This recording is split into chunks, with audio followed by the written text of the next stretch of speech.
So, what is the state of the city? Well, every year you get my answer, my perspective, but last month in this very room at a crab feed fundraiser for some good cause, a woman approached me with her take on the state of the city.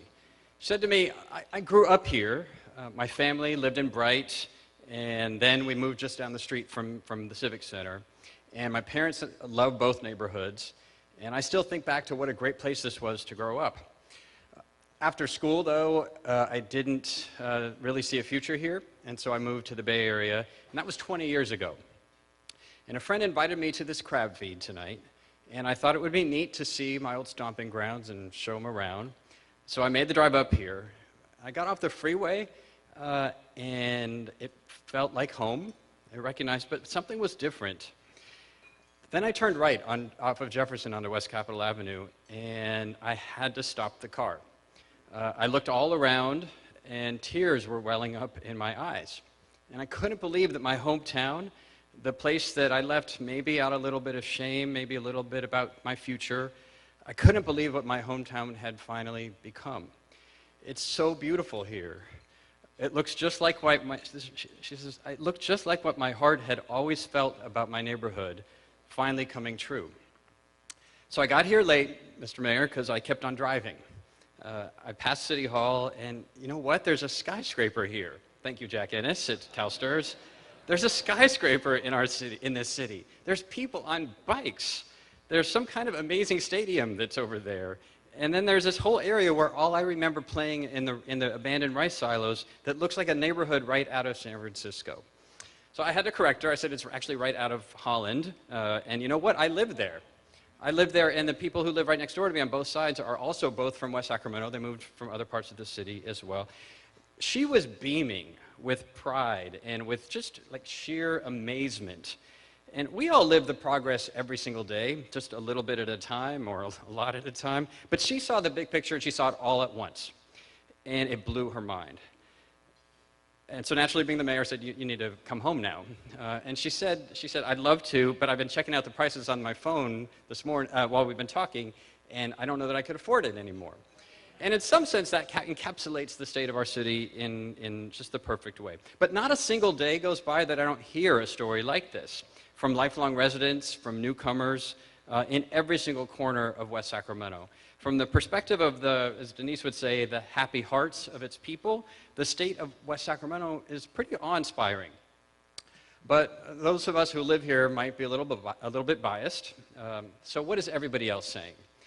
Well, Chris Ledesma from our council mentioned the World Expo. So I got a call last June, I think it was, asking if I could come to the World Expo, what used to be called the World's Fair in Milan, Italy. To be one of 5 cities that have been invited to present on places that were doing the most interesting, innovative, creative things in the food sector for the World's Fair, which this season was focused on food. And I said, of course I'll be there. And then I hung up the phone and my jaw dropped. I'm like, what just happened? How's that even possible? That West Sacramento would be invited to present in the USA Pavilion at the invitation of the ambassador as one of the 5 most interesting places in the country for food innovation. So I went, but that was a good statement about the state of our city. Last year in October in Oakland, the Code for America, today's Peace Corps for New Technology and Civic Innovation, we were selected as the smallest city in America ever to participate as a fellowship city for Code for America. We presented on our projects last year. And the civic technology sector was all excited about West Sacramento, about what we were doing in civic innovation, about the potential for reimagining civic engagement through technology. Then a month later, the First Lady invited me to the White House. And I thought, well, that's great. That's really cool. I love Michelle Obama. And she said, well, you're going to be getting gold medals in 3 categories in the national Let's Move campaign that the First Lady had launched right after the president took office. We got it for healthy eating, for active lifestyle, and for our preschool and early learning work. Mayor Johnson had issued a challenge a year and a half ago to everyone in the region. Well, we met the challenge, we beat it, and we got more gold medals than anyone in the region. And so the White House wanted to recognize our work in that regard. So that seemed like a good vote of confidence in the state of our city. Then the governor's cabinet members were here, several of them last year, because of an award that we had won for the very first and the only cap-and-trade project for housing and sustainable communities for our entire region was right here in West Sacramento, and I'll say more about that in just a moment. But the governor's cabinet secretaries were here to say what a model West Sacramento was for pretty much everything when it came to sustainable development. Then the American, I guess they don't call them this, the AARP, they're just an acronym now, they don't stand for anything. The AARP and the World Health Organization chose 2 cities in all of California to be in the global network of age-friendly communities. That is, cities that are looking towards 21st century ways of thinking about aging and about what it means to be a senior in today's world.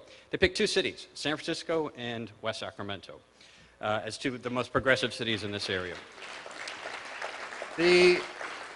Just a week or 2 ago, the American Society for Public Administration recognized our Sycamore Trail project that we've been doing with the Yola Children's Alliance and several other partners to bring connectivity and to help create activity and park space in some of our most challenged neighborhoods in the city. In April, it was called, Can You Show Up at South by Southwest? Okay, why? What would be at South by Southwest? I love music. No, it wasn't for the music part. It was because they'd invited 8 of the most emerging cities in the country around innovation and technology. Again, I hung up the phone after saying that's great and said, why are they inviting us? This must have been the wrong number. But it's not, because they had heard about our work on Code for America. They had heard what we were doing in the food space.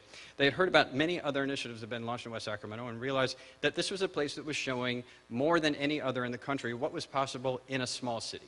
That when you don't have an entire mayor's department of civic innovation technology, but what happens when just regular people have to pull it off?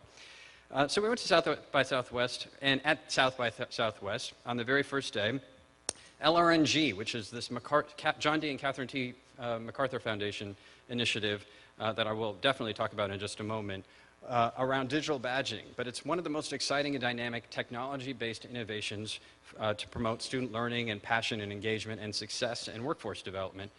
And they announced at South by Southwest 8 new cities to join their brand new initiative. And you can know where the story is going, but the 8 cities are Philadelphia, San Jose, Kansas City, San Diego, West Sacramento, and a couple of others. Now, at this point, when that announcement got made, at this point, the folks at South by Southwest are like, yeah, we've already heard of West Sacramento, thank you very much. And this is an interesting change in our sense of perception in the community, in the region for sure, but in the nation and in the world.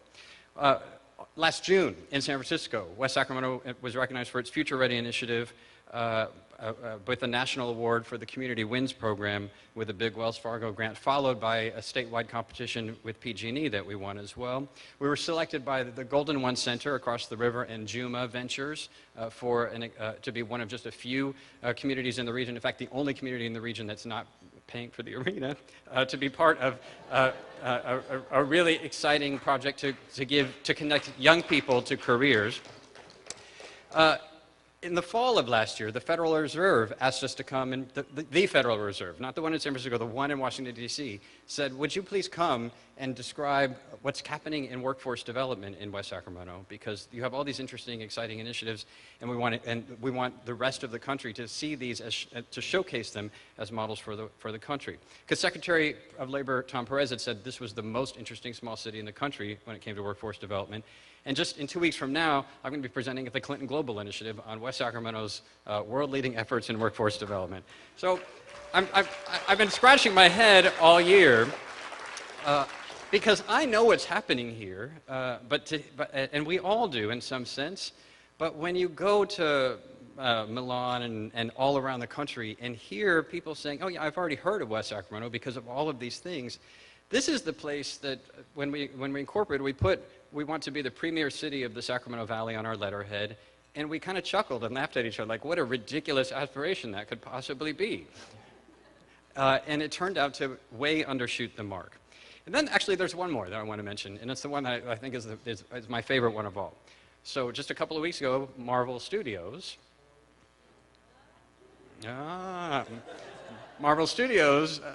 which had launched a challenge called Girls Reforming the Future. And it was a STEM challenge for young women to be able to submit projects that could change the world using science, technology, engineering, and mathematics. And the finalists included a young woman named Maya Dua. Who's a student here at River City High School. She'd been through our school. She'd been a student at Bridgeway Island Elementary previous to that. And she was one of the 5 finalists. And so she got to go to the world premiere of Captain America Civil War. She got her great pictures with Paul Rudd and Mia Sorvino and Robert Downey Jr. She got mentored by the vice president of Marvel Studios and all kinds of other women in key leadership in design and technology positions.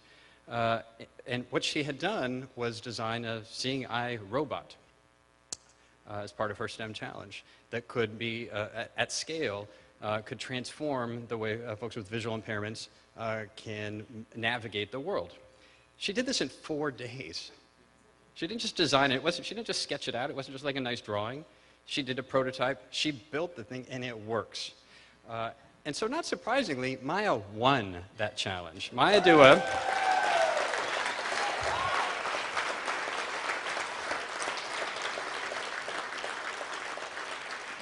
And Maya Dua, West Sacramento's pride and the pride of River City High School, the Washington Unified School District, Bridgeway Island Elementary School, proved in the most West Sacramento way possible. She just put her application in, did it in 4 days like we would process a building permit, and won the world. And so Maya's here tonight, actually. If I could ask Maya to stand.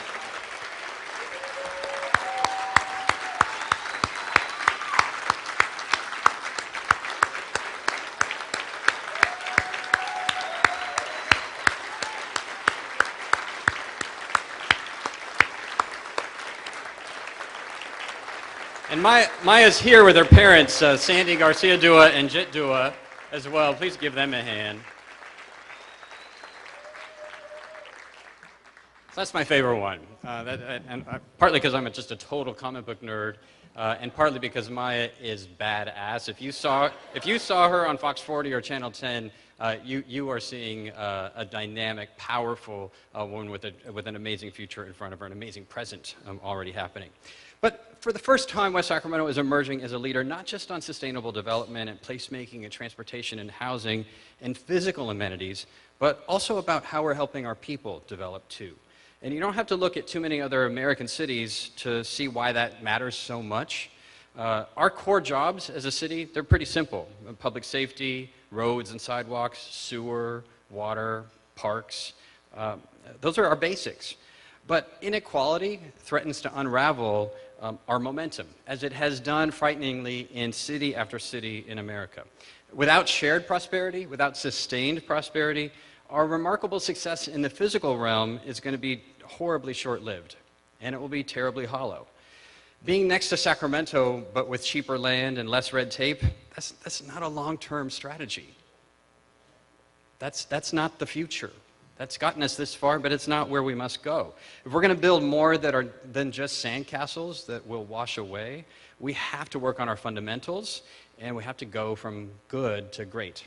That's why tonight I'm going to be describing and launching a series of pretty expansive initiatives that our staff and council have been working toward, from becoming America's smartest small city to a groundbreaking West Sacramento Grand Slam for kids. But I'm getting ahead of myself.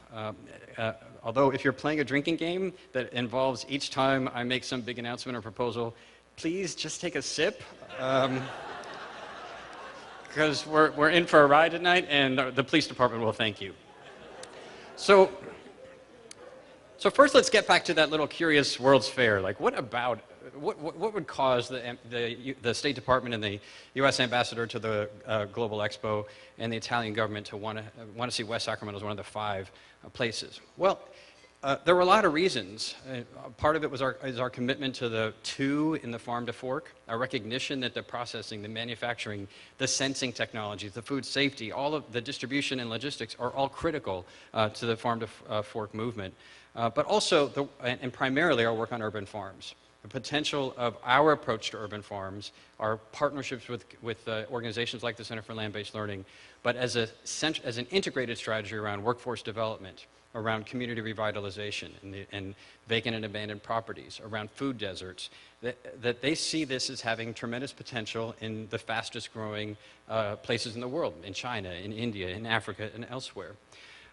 And so this was a central innovation that's happened We didn't do it for that reason. We did it because that's what made sense in just a couple of pieces of property, and then the idea took off.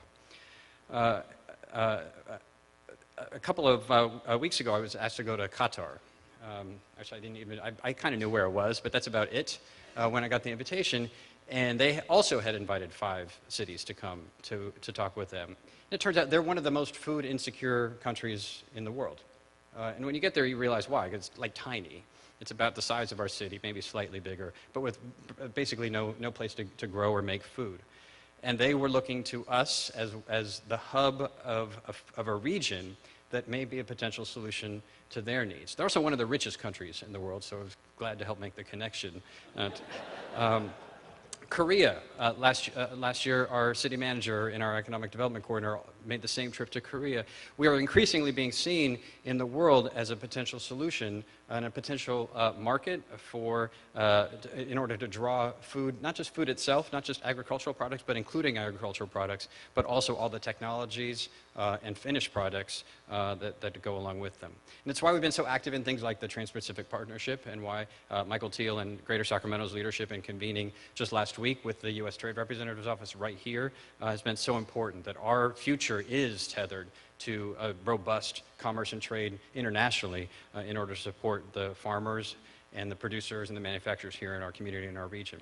And it's companies like Bayer Crop Science, it's companies like Shinmei, and Tomra, and Nippon Shoken, and NorCal Beverage that are making that happen and establishing us as a key part of the global food system. We've had a challenge with the drought, but it does appear that we're going to get some relief, and that our position as a city and a community with a highly reliable supply of water is going to return with the changes in the state regulations with respect to recognizing the longstanding water rights of communities just like ours. And it couldn't happen any faster than we need, because with companies like Chando's coming into our community to build their mothership, or our friends at Revision Brewery, who are also getting up and running, and they're here this evening as well.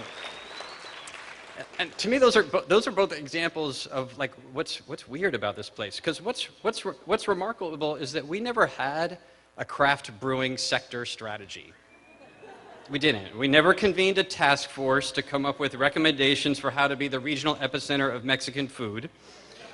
We never commissioned a 2-year urban farm attraction and retention study. Actually, it's not remarkable at all, because that is how we do economic development in our city, and it's how we do placemaking at the same time. It's creative, committed people who come up with these weird, audacious plans and risk their entire life savings in order to try to make it happen. And our job is actually pretty simple. Our job is to bend a few rules, to consider what these crazy change makers have in mind, and to think just for a second how what they're thinking about might actually be better than what our rules would have produced. And our job is to help to clear a path and to not throw cold water on good ideas too soon.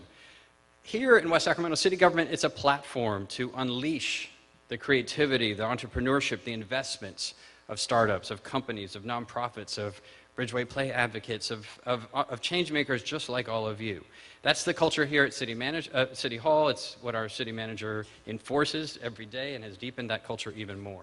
And it's why places from Raku Sushi to United Bakery have been expanding in our community as well. And it's why Lenice and Megan are both going strong, making coffees and making baked goods.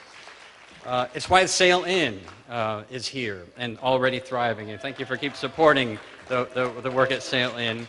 And it's why Broderick, which we recognized here just a couple of years ago as being one of the change-making new businesses in our community, and to recognize Broderick, it's now like a global conglomerate with Broderick, the neighborhood whose name could not be spoken by so many for too long, is now a brand that in Midtown and in Walnut Creek, California. Right? This is the change that is happening in our community. That's all happening already, but apparently there's some sort of arena that's being built just outside of our borders too. I mean, like 5 blocks away from West Sacramento. And it would surprise exactly no one if Major League Soccer greenlights our region for the next team to be housed, you guessed it, about 5 blocks away from the West Sacramento border. Our waterfront, which is already taking off, is about to intensify and accelerate. Things like the new Northern Bridge that will replace the I Street Bridge and bind that new soccer stadium and the rail yards to Washington and Broderick and to our entire community. Things like the, I guess I might call the I-Line, the High Line version of the upper deck of the I Street Bridge, which we talked about last year as a potential new path and park project. Our city council has identified that as a key priority, and our staff's working on that as well.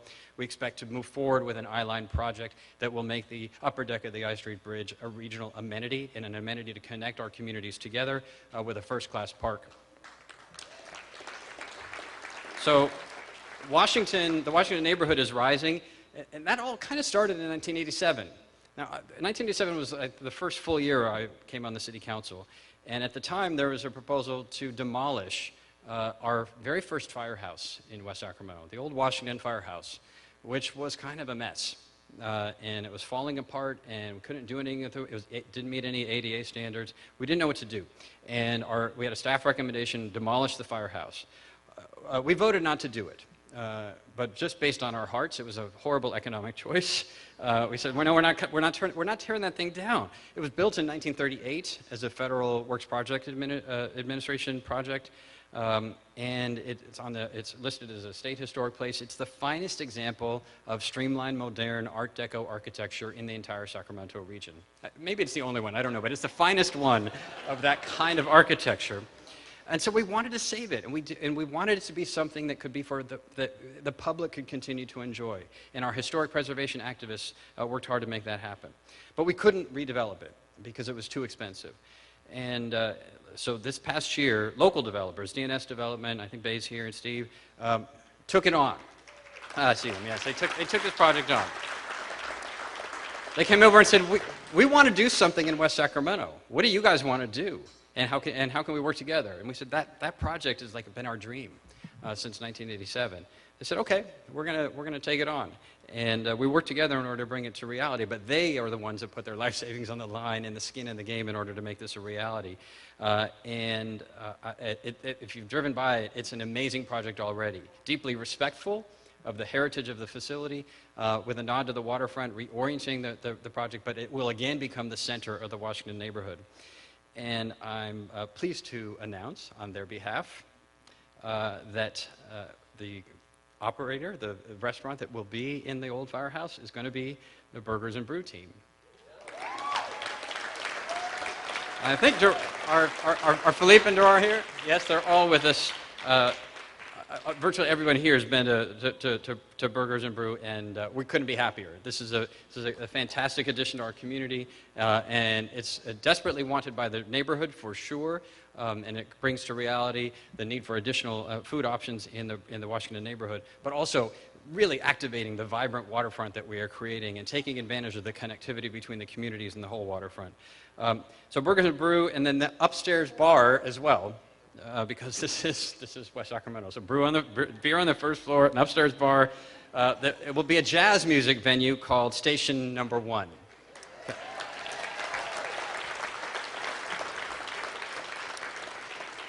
Obviously in recognition of the fact that that's West Sacramento's very first fire station. So I hope you'll join me. I'm going to be there every day having burgers and salads and sandwiches and craft beers and the full bar upstairs. I'm given a note, please mention that the liquor license application has been submitted. So there's a firehouse, there'll be patio dining on the north side, a stage for jazz and music events, an outdoor balcony. Old Mary, which was one of the very first original fire trucks owned by the West Sacramento Historical Society. Our councilmember Mark Johannesson was formerly the president of that historical society, is going to be displayed in the outdoor seating area as well.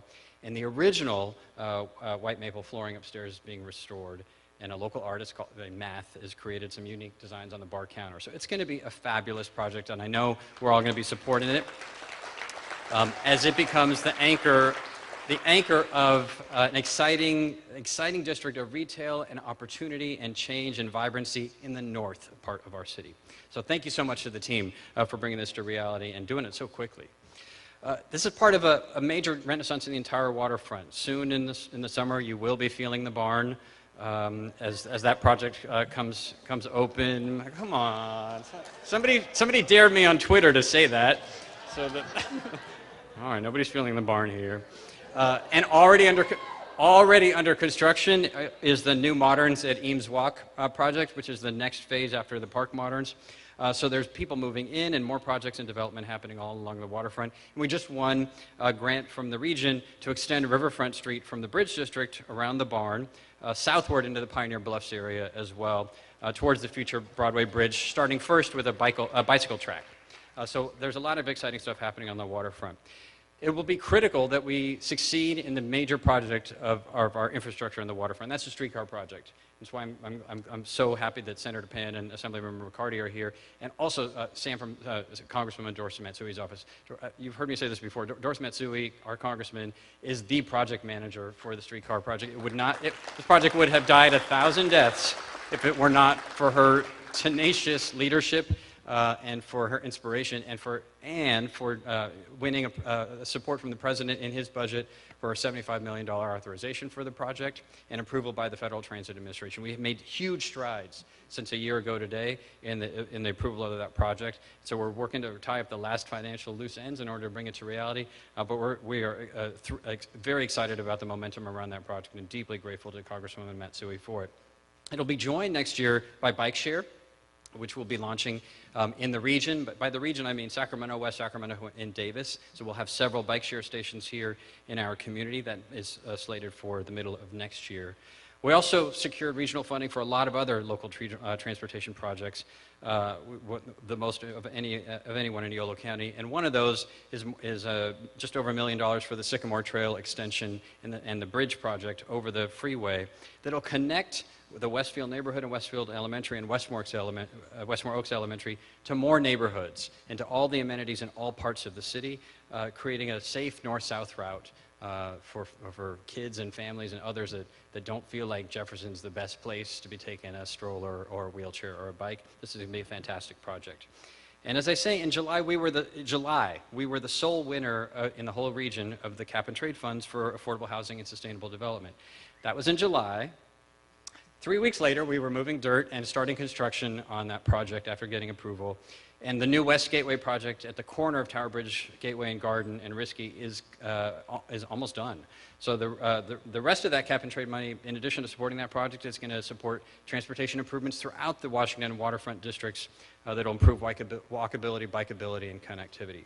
One of the big side benefits for those of you that have cars or ever go on this intersection here, the worst intersection in the entire city, Tower Bridge, Gateway, and 5th Street, we're going to get that fixed too.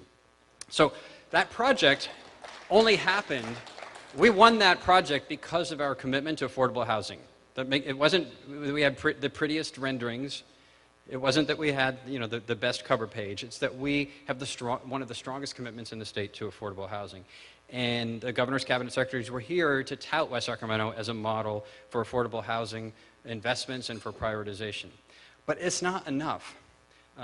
Like the rest of the region, and really like the rest of our country, homelessness is our toughest and most intractable challenge.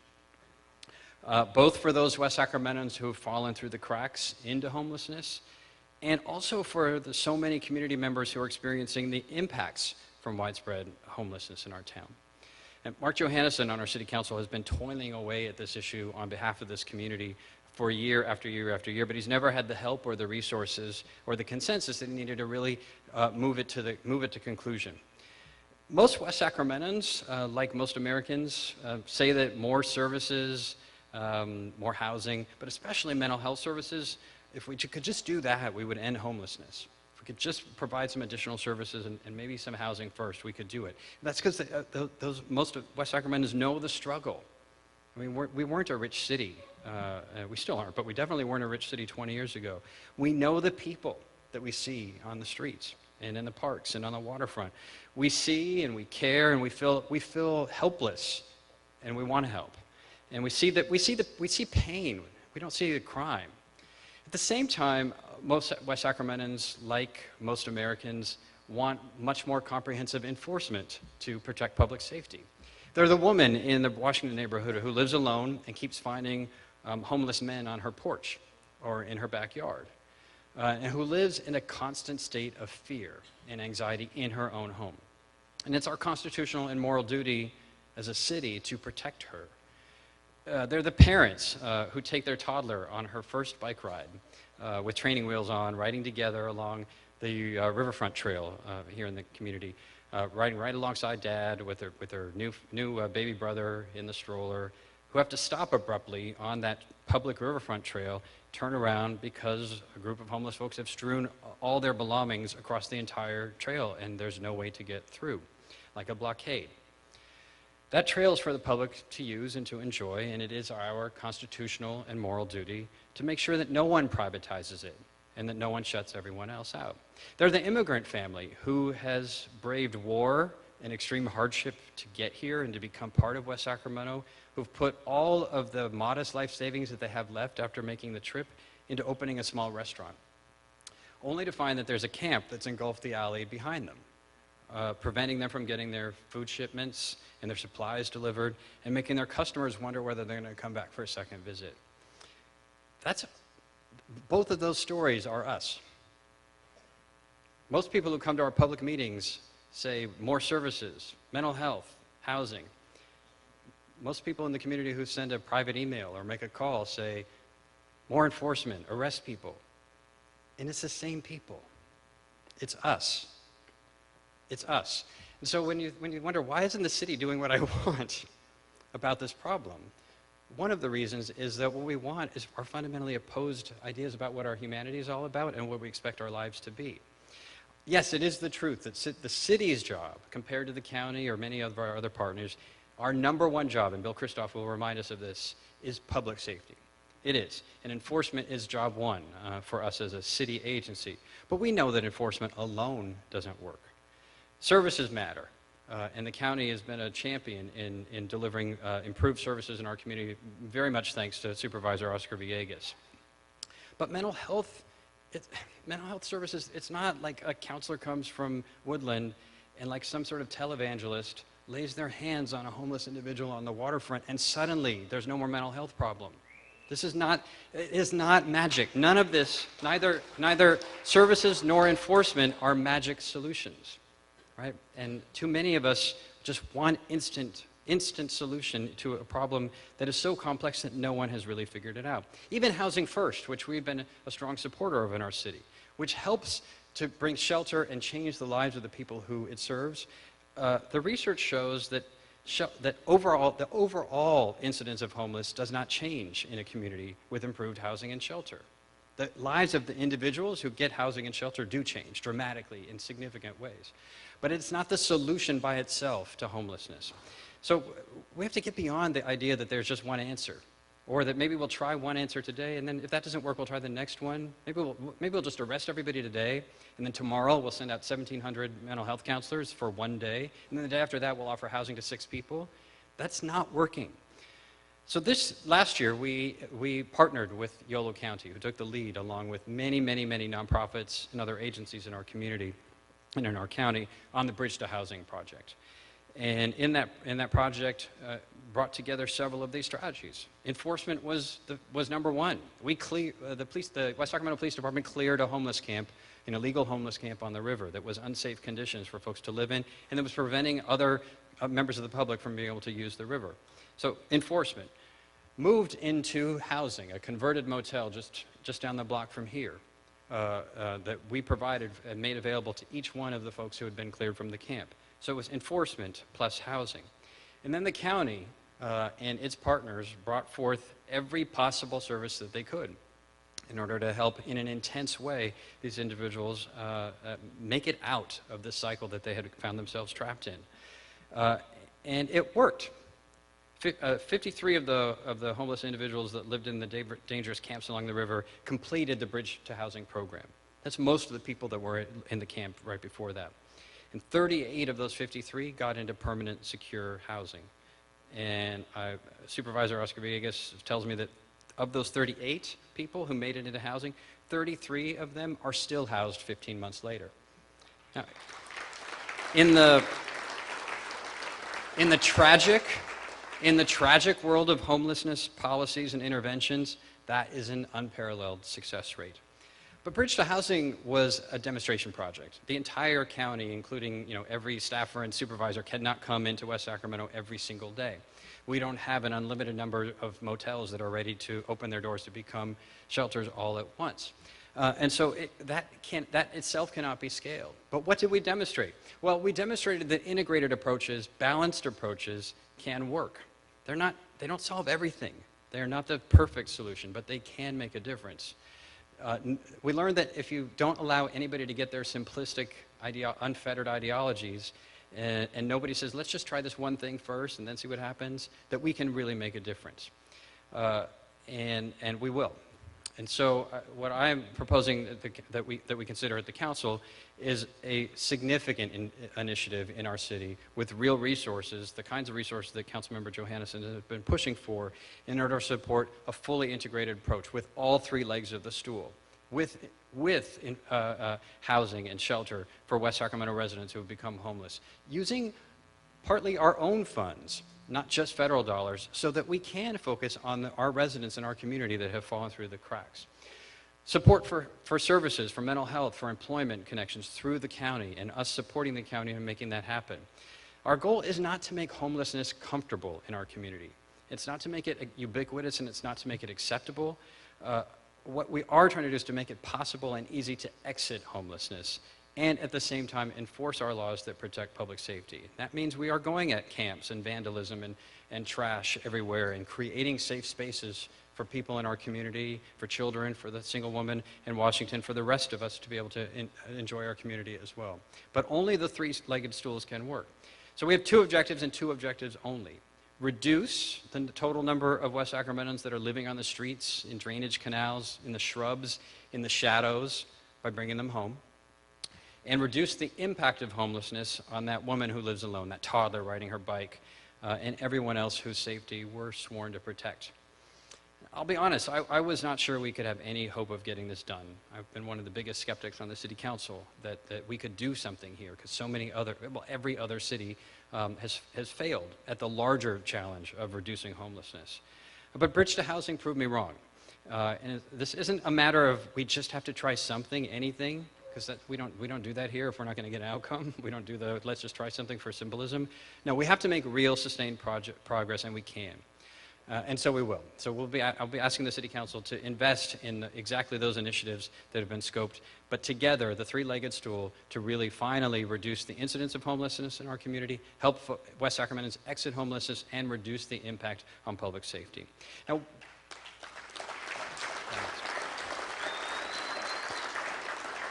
so one reason I'm hopeful about what seems really challenging is that we have just overcome, or we're about to overcome, a challenge that has been almost equally impossible, although not nearly as tragic. Now, many of you were around right after Hurricane Katrina in our community when the federal government changed all the rules. They said, look, we learned something from Katrina, that our old regulations don't make sense for levees anymore. So we're changing all the rules in the entire country all at once. And guess what, West Sacramento, we told you had 400-year flood protection, and maybe you don't. We don't really know. We don't know, but you don't have that anymore. And FEMA thinking, okay, we might need to go in and shut down all development or cause everybody to have to pay $5 million per house for flood insurance. That all happened, and we were faced with the prospect of, well, we have to now do the biggest project in this entire history, not of the city of West Sacramento, but the entire community of West Sacramento. A $500 million project for a city of, at the time, 45,000 people. How would we possibly accomplish such a thing? And if we don't, what happens? This is not Natomas, right? It's not just one part of the city, it's our entire city in that same floodplain. So we couldn't just say, hey, you know what, we'll just have a moratorium in the city and we'll go build somewhere else. No, this was all we have, threatened by flooding and also by all the flood regulations. So through that 10-year journey now, I am very proud to announce that this is a technical term, our GRR has been completed. The Federal Civil Works Board review has been completed, and the GRR has been approved. The Chief's report from the U.S. Army Corps of Engineers has been completed with a positive recommendation for our project. And we're already have just a week and a half ago been included in the Senate bill to be authorized for funding for this several $100 million project to improve our levees. This is a massive step forward.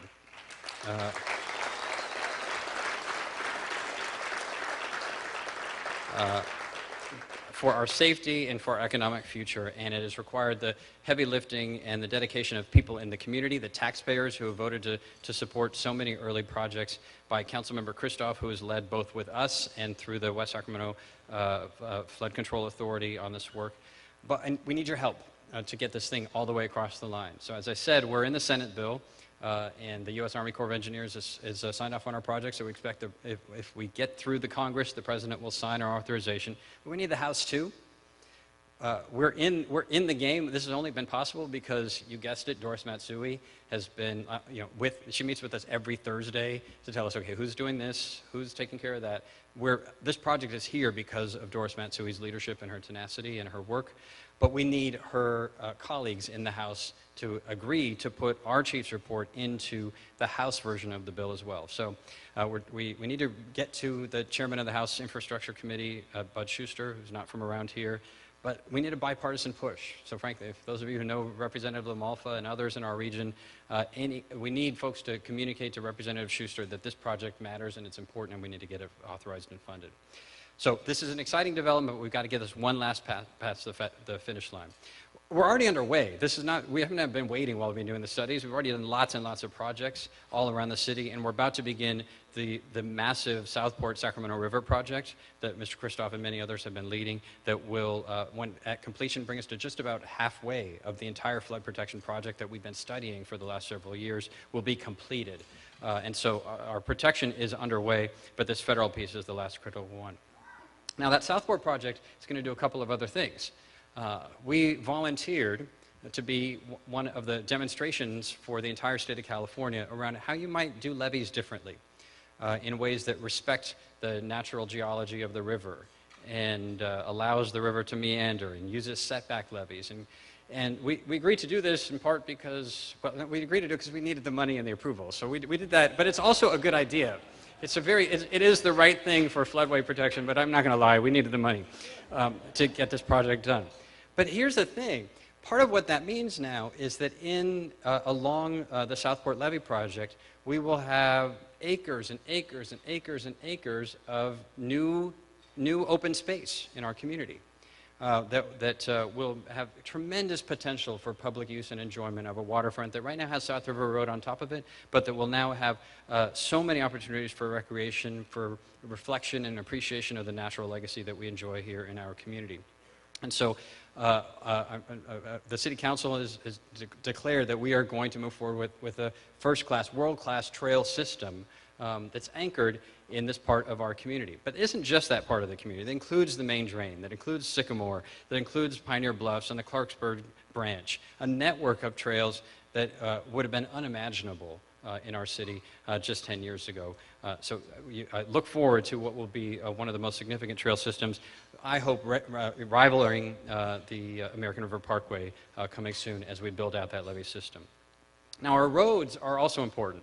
Our roads are among the best maintained in the region. And if you live here, if you work here, maybe you don't see that, but they are among the best maintained in the region. According to SACOG's recent roundup, West Sacramento roads are in better condition than every single nearby city and county. Every single one. Better than Sacramento, better than Woodland, Winters, Citrus Heights, and far better than Davis. Like 3 categories better than Davis. Which is remarkable because of our heavy emphasis on industry and logistics with all the trucks and everything else, we also have among the most heavily used roads in the Sacramento region. And it's because we're committed as a community to a fix-it-first strategy. Even though we're the region's fastest growing city, according to the state, during the last decade, West Sacramento dedicated a greater percentage of our total transportation spending to road rehabilitation and repair than any other large or medium city in the entire region. That's smart because taking care and fixing the roads before they collapse is way cheaper than waiting until they have to be completely replaced. And this is true in our entire city, including our heritage neighborhoods, where there's no growth or development, there's no development impact fees to pay for road rehab, but it has to get done. This is not luck. This is because the voters of our community in 2002 said, we want to make an investment in our city, in its future. And they voted to impose a sales tax in the city. We were one of the first in the region, first in the county, to impose our own local sales tax, and we dedicated a lot of the money to improving our roads. And as a result, in the last decade, we've spent more money on fixing potholes and resurfacing roads than Davis, Citrus Heights, Rancho Cordova, Sacramento combined. That's because of the voters' vision and leadership. And that's why I'm proposing to the City Council and to the voters tonight that we enact a quarter-cent sales tax in November.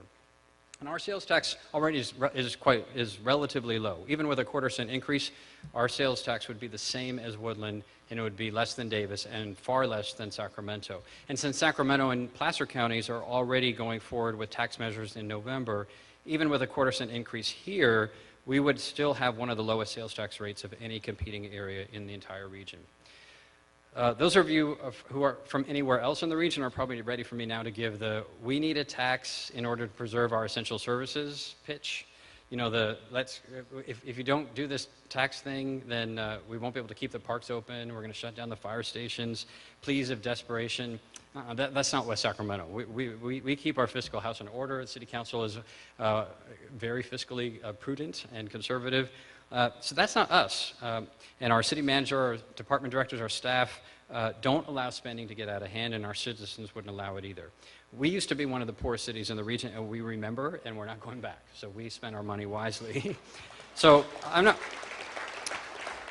proposing a Band-Aid, because we don't need one.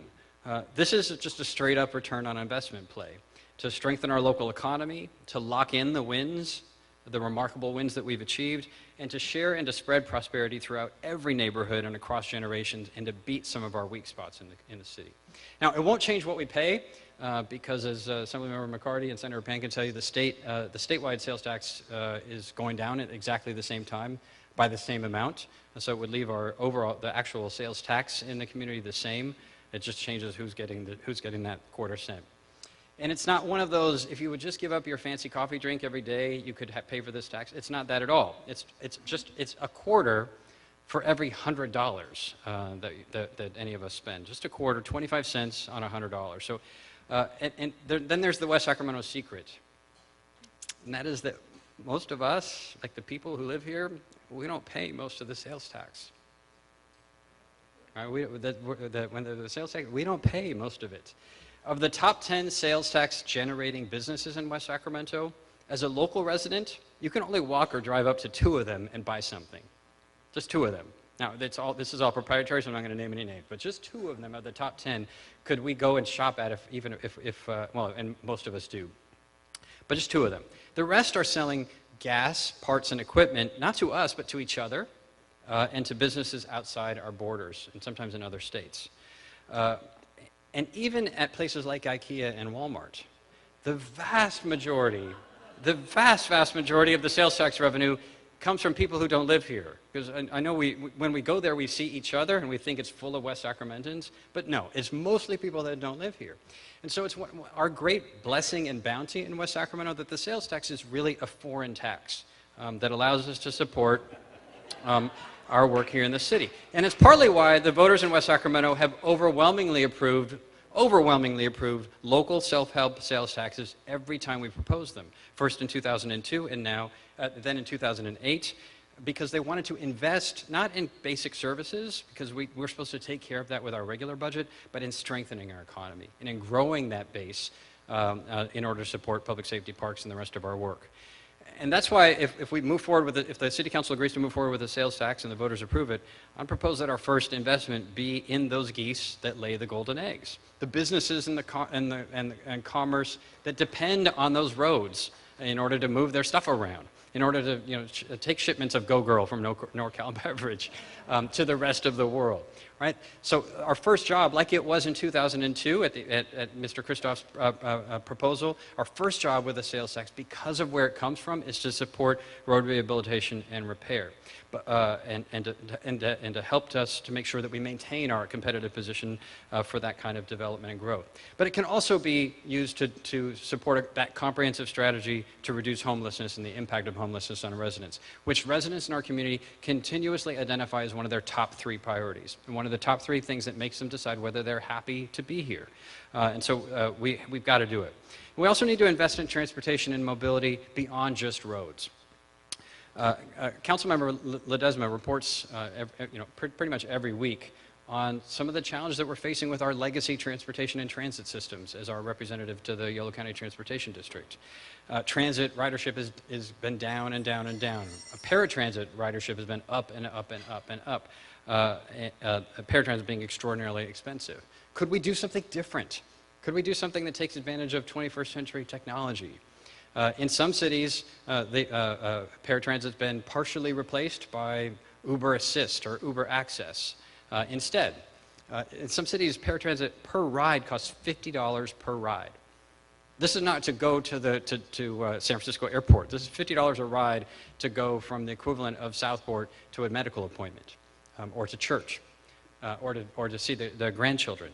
And you have to schedule it days in advance. I mean, it's not user-friendly either.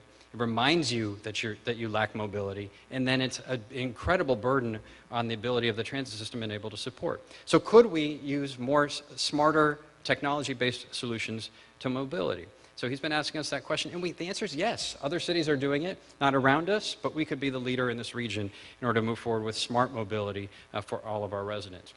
Probably outside right now, Councilmember Sandin's car is charging at the electric vehicle station. We're about to add another electric vehicle station.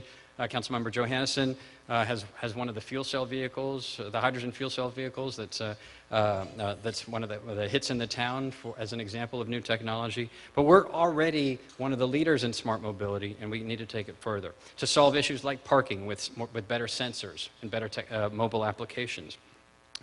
When I was at South by Southwest, and I rode in one of the Google autonomous vehicles, we have to be prepared. There's an incredible opportunity with autonomous vehicles and other new technologies in transportation, but we have to be ready. Even Kansas City's created dedicated lanes for these cars. But if and when they arrive, and I'm pretty sure they will, whether we need anywhere near as much parking or lanes or the kinds of investments that we've been making in transportation systems, we've got to be ready. And so we're launching an initiative tonight that would be, to make West Sacramento America's smartest small city. And I'm adding the small because we're humble here. So to be America's smartest small city.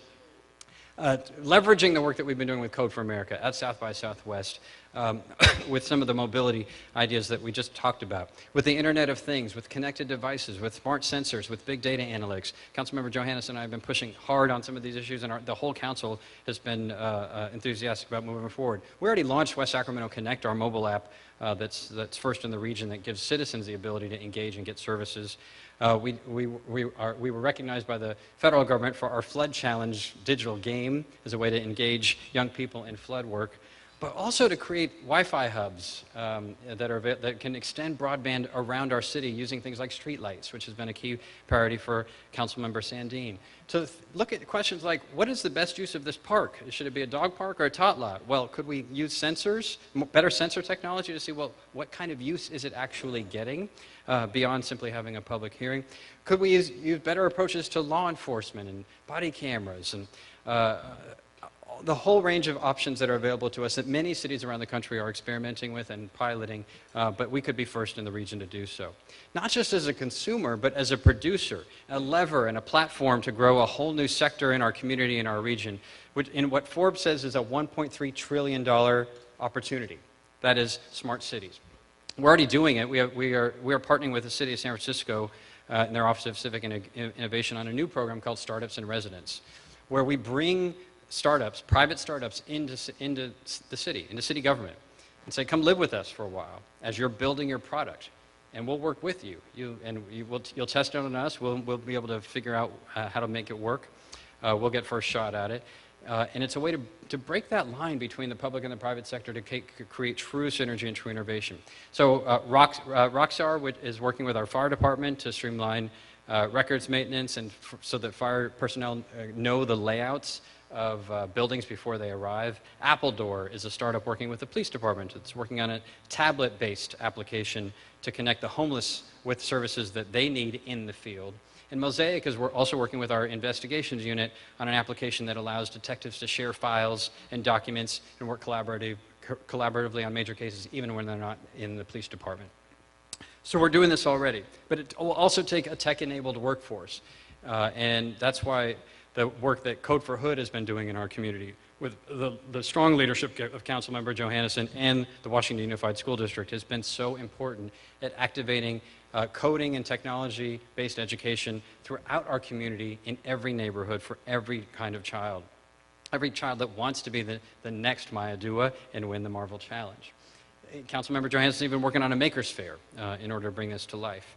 In the Engineering, Science, and Technology Academy at River City High School, where Maya is a part of that. It was recently awarded California Distinguished Partnership Academy. They've won gold, silver, and bronze medals at the Skills USA competitions. Our kids, they're leading the way into new kinds of living and new kinds of thriving in the 21st century. They're onto something, and we have to do it too. And so creating America's smartest small city is got to be part of that strategy. If we want to be, if that woman who came up to me at the crab feed and said, I saw no future, if we're going to change that, we have to win the future. We have to get in the future, and becoming a smart city is what that's all about. So yeah, there's kids, there's Maya, whatever, but what about us old folks? What about us, right? So now we don't have a problem here. 89% of West Sacramentans over the age of 45 say this is a good or great place to live. I'm one of them. I'm in the 89%. And they want to stay in their homes. They want to stay in this community. They need our help, right? And they want to live differently. This is not mostly a senior center generation. Folks, when they're turning 50 or 55 or 60, are not thinking, how do I find a place where I can spend all day with other seniors? Right? They're thinking, no, I'm not a senior. 70 is the new 20. Where can I go bungee jumping? And then after that, where can I get a hip replacement? I mean, we have a different set of needs and aspirations, and a widely diverse set of challenges and opportunities and hopes about how we're going to age in our community. And the city is coming to not the rescue, but we're coming to the battle in order to help make that possible. Some of it's simple. A lot of seniors as they're aging in our community saying, I want to stay in my home. But I need to make modifications. I need to do this or that. I need to add a ramp. I need to take out a wall. And so permit simplicity, making it possible for folks to get quick turnarounds for simple things in order to make it possible to retrofit their homes as they age are a critical task for the city. And it's one of the reasons why AARP picked us to be part of the Age-Friendly Network, was to pilot these livable community strategies that are really not just about aging, they're about just being a great place to live, about mobility that involves something more than fixed routes, around safe streets, outdoor and public spaces that seniors say are among the most important things to them. Being able to use that riverfront trail is identified as one of the top priorities for seniors in our community. So these public places matter. Involvement in the schools. This is one of the areas that seniors in our community have said through the AARP survey is one of the things that they want to do the most. 89% of them say it's important to them to be able to be involved in schools and work with kids. But only 15% say that those opportunities exist. So we've got lots of possibilities to make this a different kind of senior experience and make this a place where it's a platform for lifestyle choice, where you can keep contributing, deepen your volunteerism, your entrepreneurship, and your impact in your community. Councilmember Johannesson and Vice Mayor Sandeen are leading in interdisciplinary work in the city in order to bring this to life. So look for a set of new initiatives throughout the city that will make this one of the most age-friendly places in the world over the next year. Okay. Next and finally of the major initiatives, but this is a big one, is an initiative I'm calling West Sacramento's Grand Slam. Only possible because of that $0.25 that I described earlier. So, a Grand Slam. We're going to go around the bases and get home. So we're already doing the first base. That's preschool. This is for kids. How do we make sure that kids can succeed, get all the way to home base? And by home base, I mean life, career, success, happiness, and also home, back here. not moving to the Bay Area because you don't see a future, but home. So First Base is our West Sacramento guarantee that every child born to West Sacramento parents will be connected to quality preschool. You will get the quality preschool experience. It doesn't mean we're going to pay for everybody to have preschool. We never have. But we're a model in the country because we connect every child, every 4-year-old, to quality preschool in our community, with the school district, with many other partners. And so that's First Base. And it's the most important head start that a child can get. Rounding First Base, headed to Second Base. We begun an initiative in the city to guarantee that every West Sacramento high school student who does the hard work, says, I want to be in an integrated college and career pathway, that we will guarantee every one of those students a paid internship or paid entrepreneurship experience in the career sector that they are studying. No one else in the country has done this. And this is actually the initiative that the Federal Reserve thought was important to lift up for the rest of the country. We are piloting that today through Future Ready. 3 years ago in this speech, we launched Future Ready, which is a nonprofit organization that works with us to bring these to life. So 3 years ago was the launch. The executive director of Future Ready is Ian Winbrock, who's here, is doing some amazing work. In that 3 years, actually just in the last year, won like 4 different national competitions and $250,000 and a big acknowledged by the Federal Reserve. It's a real testament to the success of this work. And to Denise Seals and Brian Miller, Chris Yaros, and Maria, yes, of course, Maria Seamus from the West Sacramento Foundation, the board of Future Ready. I was going to say Mary Leland, who was a member of the school board and one of our founders as well, who put their hearts and soul into making this into a success. But guaranteeing that paid internship for every student in their high school years is critical to their success. Now, we're stepping up as a city, too. Our fire chief is here, and just a couple of weeks ago, we did the graduation for the Youth Fire Academy, where young people can get the opportunity to not just go by a fire station and look at a truck and wave and get a sticker that says honorary firefighter, but really do interviews, job interviews, and to do the hard work and to develop the kinds of career-ready skills that will serve them in whatever pursuit they take. And it will show them just the value of getting there on time, of showing up, of working in teams. So that program has been a big success. Our STEPS program, Strides Towards Entering Public Service, which is a city-sponsored internship program that we had 450 students apply for last year, 750 this year, and students working throughout City Hall, getting real work experience. Mark Pacheco was one of the students in our Public Works Transportation Division this past year. And he graduated in December with a degree in engineering, and now he's working as part of the QA team at Ericsson in Santa Clara. He better come back, and working on a municipal project for the city of San Jose. Now, when he came to us, he had 0 engineering experience, 0. And it is because of that internship they got the practical, applied experience to bring his studies to life and to forge a successful career that's now ahead of him. So this has been an extraordinarily successful initiative. But it's not just about the technology. I mentioned Juma. Beginning in August of this year, we've been selected to connect students in the culinary and arts and farm to fork education pathway who are at least 16 years old and, or older to paid work-based learning experiences at the Golden One Center with a focus on youth below 200% below the poverty line. But a chance to, again, connect what they're studying in the culinary and farm to fork pathway with real, in the stands, in the seats, food work, and create real opportunity. Then there's Maya. There's always Maya. Maya is my favorite story of the year, an example of how important real experience and projects are.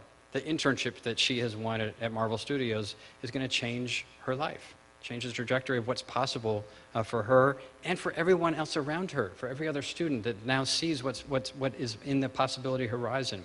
It really is going to make a huge difference.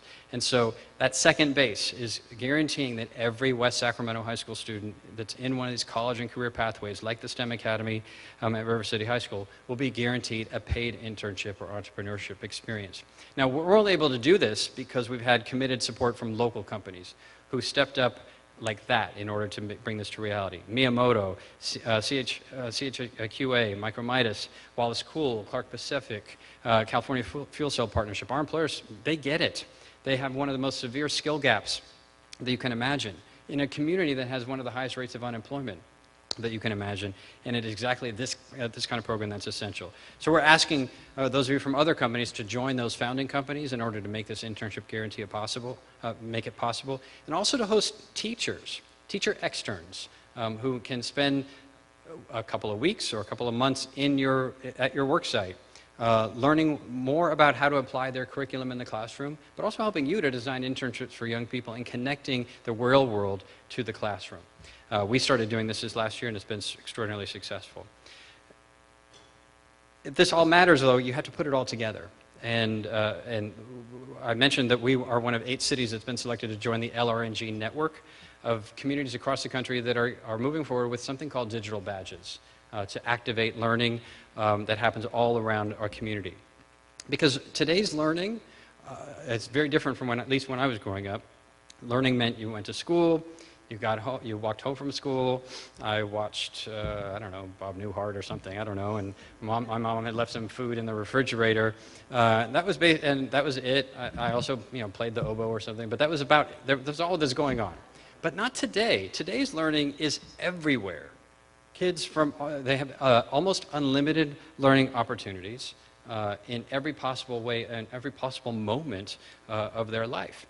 And they can, and for them, the challenge is how to find their passions, to activate their passions, and to connect them, and then to demonstrate them to adults, the adults who run the local college, or the adult who runs the HR department at the company that they hope to work for. How do they translate all of this rich experience that they've developed into something that then translates into real opportunity into the future?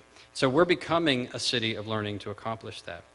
And these infinite learning opportunities are everywhere. And maybe the best way to show you kind of what I mean is to ask an actual young person. And so let's see if we can meet Sam, who's a 16-year-old young. My name is Sam Fleming. I'm 16 and a sophomore at the University of Chicago Laboratory Schools on the south side of Chicago. I'm really into music, movies, and entertainment in general, and I love hip-hop, especially Southside hip-hop like Kanye West and Chance the Rapper and Lil Herb. And I actually write music reviews for a site called Black Youth Project, and I just really enjoy writing and learning more about music in general. And I had my own music site for like 3 years, but I shut it down recently because I just wasn't really happy with it. I love playing and watching all sports, especially tennis and basketball. I played tennis since I was 9, and I play almost every day now, and I really love it, and a lot of my friends and heroes come from tennis. And basketball, even though I'm not really good at it, I still love to play, and especially to watch, and I love especially the Milwaukee Bucks, and they've been my team for a few years now. At school, I do Model UN, which I really love, and it's become a big part of my life. And it's taught me to care a lot more about politics and made me a way better public speaker. And I think it's also taught me a lot about foreign policy and helped me become a more well-rounded person. And this year, I've really gotten into more visual art, especially filmmaking and photography. And since we had a new arts wing open at our school, and it's really prompted me to get more involved with the arts in general. And I've been making documentaries and other things, and I'm really enjoying it. I have no idea what I want to do when I grow up, but hopefully it'll blend some kind of business with a form of entertainment.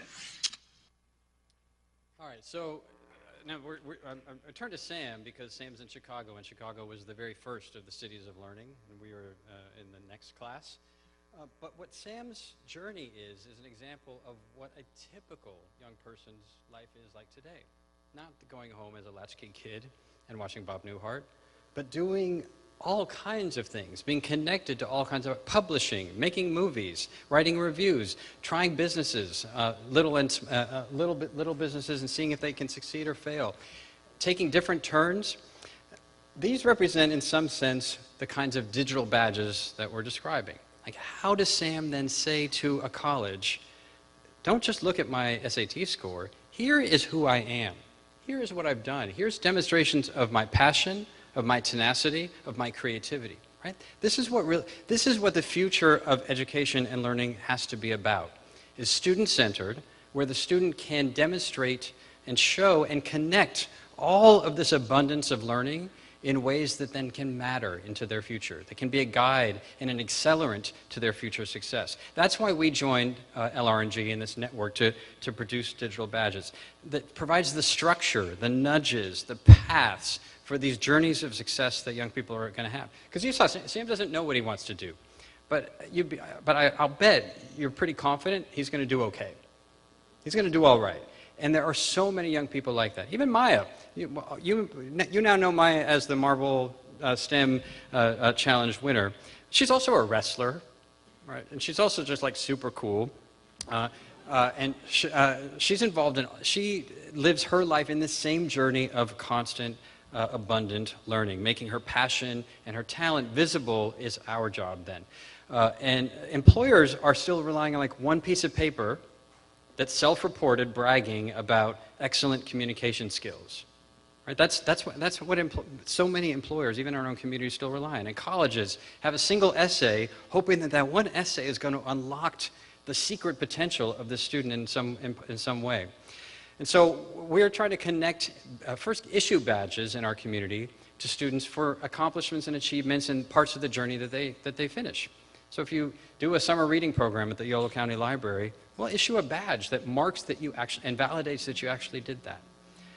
If you do an internship through Future Ready or through the STEPS program or the Youth Fire Academy, you'll get a badge that validates that you did that and what that meant. And then our aspiration is that colleges and employers will say, I want to look to see what badges you have, young person. What's in your backpack of badges that can tell me your story, can tell me your passions, can tell me what you've accomplished in a real way, and provide real benefits, right? So if I were an employer, if I saw this set of badges that Sam had, I think I might be willing to say, I'll give a student who has that a guaranteed interview. Or maybe at least I'll say, student has that, gets to go right past my applicant tracking system that weeds out 80% of the applicants in the first place. If you have that, I'll at least give you that. Maybe it's a college saying I will give priority enrollment to a student in classes who completes a particular set of badges. And in fact, already right now, Future Ready is working with the strong leadership of Dean Art Pimentel and the team at Sacramento City College and the West Sacramento Campus Center to make this a reality. In fact, West Sacramento at the last LRNG network meeting was celebrated as one of the furthest along cities in this work already, thanks to that partnership with Sacramento City College and Dean Pimentel. And so this is the future, and we're going to learn a lot more about this as it comes forward, but this is an essential part of a strategy to make possible all the learning that's happening in our community, all of it. I've been fond of telling people that, from Dennis the Menace, in his town, everyone knew that he was a menace, right? They did know that, but they also everybody knew that Dennis was fundamentally a good kid who showed up, who took care of people, who, if you were struggling to get across the street, Dennis would help you. They knew that. So when Dennis applied for the job at the local hardware store, maybe Dennis didn't have very good SAT scores, but everyone in town knew some fundamentals about Dennis's passions and his talents and his skills and his humanity. We don't have that in today's world because we're just so big, we're so metropolitan.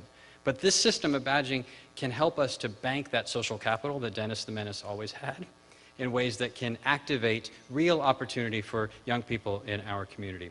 So I ask you to join me on that journey. If you'd like to help us develop some badges or accept some badges as an employer or as a college, please see Ian, and there's also a slip on your table as well.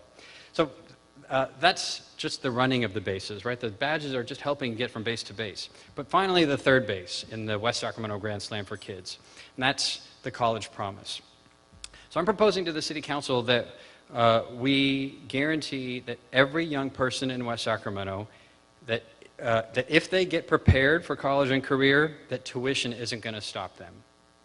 That they can sign up for the rigorous classes, they can do the internship, they can explore the career options, knowing that at least at their local community college, tuition is not going to be a barrier. That every child in our community can grow up with a world of opportunity ahead, And also that our community and that our current and our future employers can count on having the very best educated workforce in the entire region.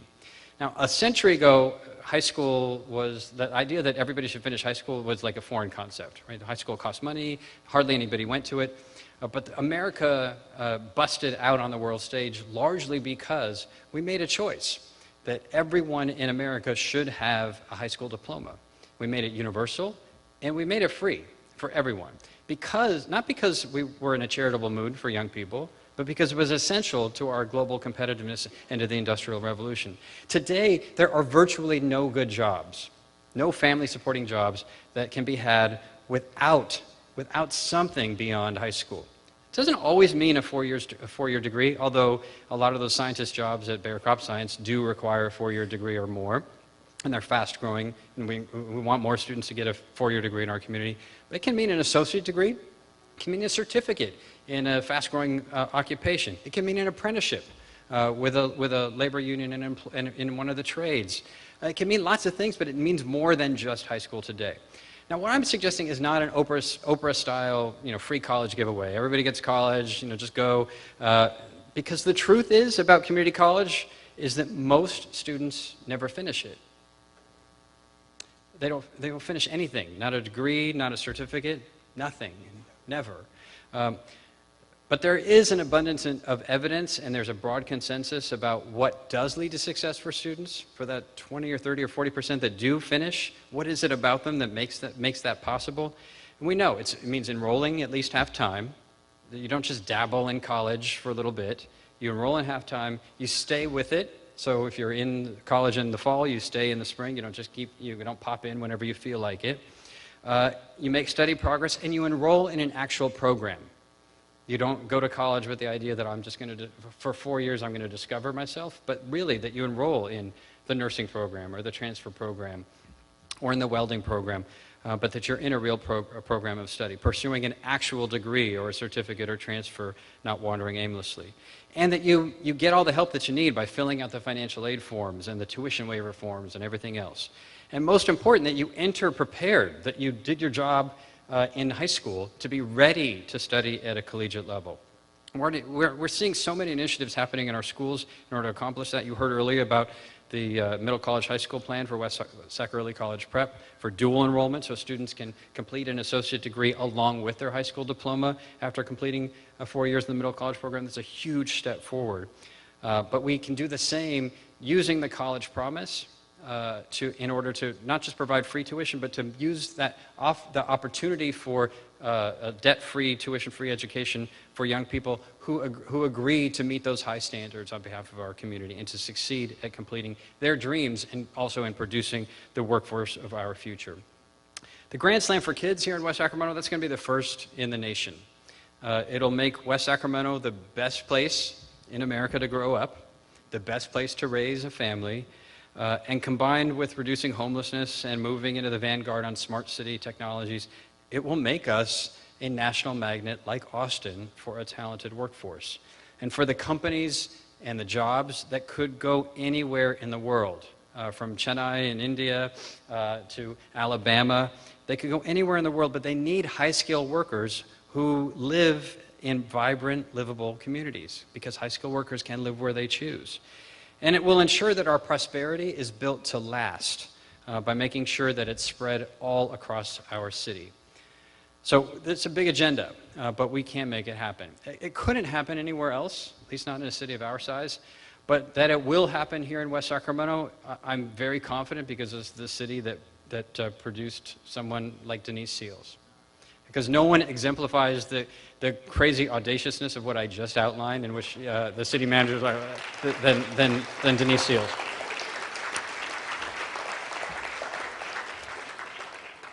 If I had announced 8 years ago that we were going to nurture and strengthen the best business climate in the region through a combination of yoga and lemon bars, through Christmas tree lightings and Santa breakfasts, I probably wouldn't be reelected or be standing here right now. But that's exactly what Denise did. And that's exactly how she did it in some ways. Denise Seals inspires, and she makes it cool to be your best self. to be your best citizen of a place like this community. And she draws people like Chris White or Chris Yaros who have regular jobs into volunteering like 5,000 hours at the farmer's market in the summer heat, and our city staff and so many others to just try to do something more. She supports everyone else with every fiber of her being, whether it's cyclocross or pretty much every small or big business to ever walk through the chamber's doors. She supports schools and Future Ready. She's even found time to serve on our Arts and Historic Preservation Commission. It's been one of the great honors of my life to have walked this journey with Denise Seals. And I know I speak on behalf of the City Council to say that we cherish her leadership as much as her chamber members have, that her soul married with tough advocacy, her caring and her vision, partnership, that she knows that business thrives when a community is strong and full of heart, and that a community thrives when business is strong, authentic, and prosperous. And so it is people like Denise, and it is Denise herself, that will bring us that shared prosperity, the one city, hope, opportunity, purpose, meeting the skills gap, fighting gentrification, developing our workforce, building entrepreneurship and economic development. We're going to need your help with the sales tax. If you're here tonight and you see some city council members, grab them on the outside, and if you think it's a good idea, let them know. If you don't, come and see me after, and I'll try to convince you. We're going to need your help there. We need to get that streetcar across the finish line. We've got to get that flood authorization done. We must move forward with the deepest, most comprehensive homelessness strategy that any Yolo County city has ever undertaken. We have to build the I-line and the Sycamore Trail and the trail system. We've got to fix those roads for years to come. We need to become America's smartest small city.